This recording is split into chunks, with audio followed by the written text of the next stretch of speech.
কলকাতা পুরসভার ৩৯ নম্বর ওয়ার্ডের তৃণমূল কাউন্সিলরের বাড়িতে পুলিশের হানা। আরো একটি বড় খবর আপনাদের দিচ্ছি, তৃণমূল কাউন্সিলর মোহাম্মদ জসিমউদ্দিনের কলেজ স্ট্রিটের বাড়িতে কেন্দ্রীয় বাহিনী নিয়ে পৌঁছেছে জোড়াসাঁকো থানার পুলিশ। ছবি আপনাদের দেখাচ্ছি আমরা। স্থানীয় সূত্রের দাবি যে 2023 সালে নাবালিকা নির্যাতনের একটি অভিযোগ ওঠে। সেই ঘটনার পর অভিযোগ শনিবার নির্যাতিতা রাস্তা দিয়ে যাওয়ার সময় তাকে কটূক্তি করে কাউন্সিলরের লোকেরা। অভিযোগ তরুণীকে মারধর পর্যন্ত করা হয়। মধ্য কলকাতার একটি হাসপাতালে ভর্তি রয়েছেন সেই তরুণী। স্থানীয়দের একাংশের অভিযোগ, এই ঘটনার পর কাউন্সিলরের লোকেরা এলাকায় তাণ্ডব চালায়। ঘটনায় থানায় 8 জনের নামে অভিযোগ হয়। ইতিমধ্যে গ্রেফতার করা হয়েছে কাউন্সিলর ঘনিষ্ঠ একজনকে।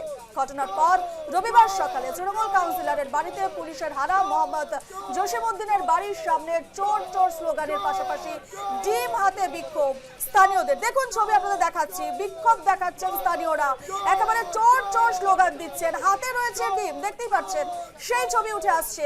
জসিমউদ্দিনের কলেজ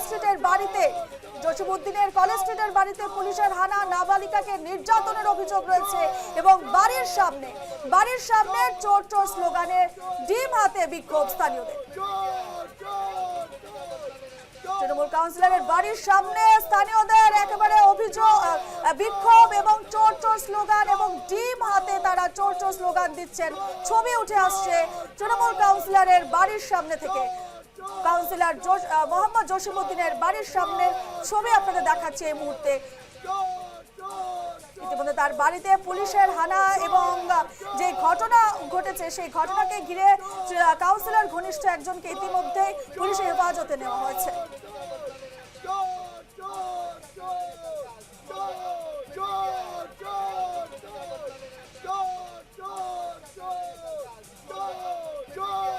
এ নিয়ে আরো বিস্তারিত জানবো, ফোনে রয়েছেন আমাদের প্রতিনিধি শঙ্খদীপ মুখার্জি।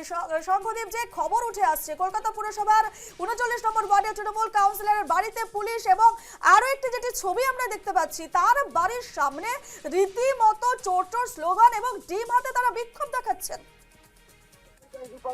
একদম লোকের কাছে দিয়ে রেখে গ্রেপ্তার জসিমউদ্দিন, মোহাম্মদ জসিমউদ্দিনকে গ্রেপ্তার করা হলো। ইতিমধ্যেই ৩৯ নম্বর ওয়ার্ডের তৃণমূল কাউন্সিলর তার বাড়ির সামনে ভোর 4:30 থেকে পুলিশ দাঁড়িয়েছিল। তিনি তালা খুলছিলেন না, পরবর্তীকালে বিকল্প তালার বন্দোবস্ত করা হয়। সেই বিকল্প চাবি দিয়ে কিছুক্ষণ আগে দরজা খোলা হয় এবং যেটা সূত্র মারফত খবর পাওয়া যাচ্ছে, তার বিরুদ্ধে কি অভিযোগ রয়েছে কাউন্সিলরের বিরুদ্ধে, তাকে গ্রেফতার যে করা হয়েছে? একেবারে কটূক্তি সহ একাধিক অভিযোগ কিন্তু এই কাউন্সিলরের বিরুদ্ধে রয়েছে। তোলাবাজি, কটূক্তি, শ্লীলতাহানি, নাবালিকাকে নির্যাতন। সব থেকে বড় যে অভিযোগ সেটা হচ্ছে 2023 সালে নাবালিকাকে নির্যাতনের অভিযোগ কিন্তু ওঠে এই জসিমউদ্দিনের বিরুদ্ধে। সেই মামলার তদন্তে একেবারে পুলিশ কিন্তু সকালবেলায় কেন্দ্রীয় বাহিনী সংযোগে তার বাড়ির সামনে পৌঁছে যায় ভোর 4:30 নাগাদ। তখন থেকে একেবারে 12টা পর্যন্ত কিন্তু তার বাড়িতে ঢুকতে পারেননি পুলিশ। পরবর্তীকালে চাবিওয়ালা ডেকে বিকল্প চাবির ব্যবস্থা করে এই তৃণমূল কাউন্সিলরের বাড়িতে ঢোকে পুলিশ এবং তাকে গ্রেপ্তার করা হয়েছে এবং তাকে এই মুহূর্তে নিয়ে যাওয়া হয়েছে। এলাকায় কিন্তু একটা উত্তপ্ত পরিস্থিতির সৃষ্টি করা হয়েছিল। জসিমউদ্দিনের তরফ থেকে তার যারা অনুগামী রয়েছেন তাদেরকে ডেকে কিন্তু একটা ঝামেলা সৃষ্টি করার চেষ্টা করা হয়েছিল, কিন্তু কেন্দ্রীয় বাহিনী এবং কলকাতা পুলিশের আধিকারিকরা সেই চেষ্টা ব্যর্থ করে ইতিমধ্যে তাকে গ্রেপ্তার করে নিয়ে যাওয়া হয়েছে।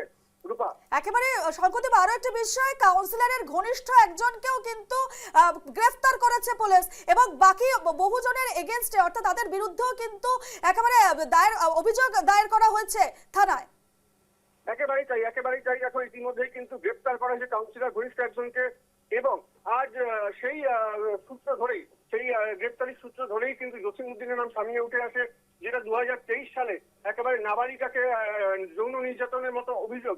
সেই অভিযোগের তদন্তেই কিন্তু একজনকে গ্রেপ্তার করা হয়। তার পরবর্তীকালে জসিমউদ্দিনের নাম সামনে উঠে আসে এবং সেই অভিযোগে ভিত্তি করেই কিন্তু আজকে তার বাড়িতে পৌঁছে যায়।